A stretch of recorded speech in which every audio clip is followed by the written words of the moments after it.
So, where does Toni Storm go from here now that she's no longer champion? And it's funny to answer this question because they're already kind of telling us Chris Statlander at Wrestle Dream for the title. That is her next big match. And the thing is, a lot of people still see Toni as the face of the women's division, and rightly so. She's done a lot for them.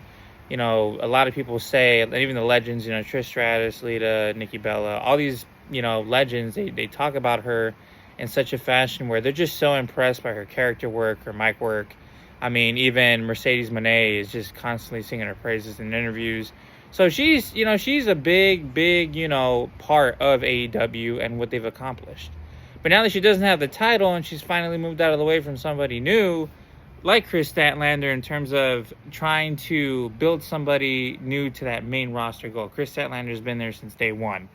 But she's never had that big push. I mean, for God's sake, if it wasn't for All In, she'd still be nowhere near the title. It'd been 4 years since she challenged for the title. But I got to tell you something right now.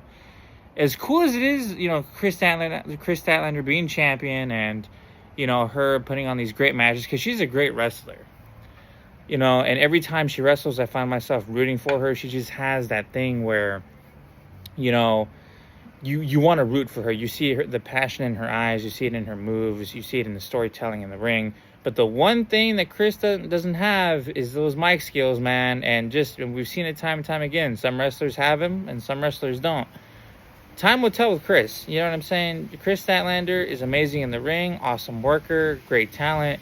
But the mic work is still kind of lacking. I feel like she doesn't buy herself when she's speaking. You know what I mean? And that's something that can be improved on. We've seen people like Roman Reigns that weren't necessarily the best on the mic transition to one of the best today. So I have complete and total faith. And I think Toni Storm is going to elevate Chris Statlander in this rivalry that they're going to have if it does go beyond Wrestle Dream. And what's funny is, though, Toni Storm used to rag on Mercedes, and we're talking character now, that she doesn't know who she is without the title, and it's crazy because now Toni doesn't know who she is without the title. So it's kind of ironic that Toni's in this arc where she doesn't know who the bloody hell she is, to put it in her language. So we're going to see. We're going to find out, because if she loses to Chris, which she most likely will, because there's no way Statlander is giving up that title, just like that. We're going to see where she goes, but I feel like her character is going to have a psychotic break. I feel like she's going to be more violent. I feel like there's going to be like this total despair surrounding her character, but we'll see. Excited to see where Toni Storm goes, and I'm excited to see where Chris Statlander goes. So I'm going to keep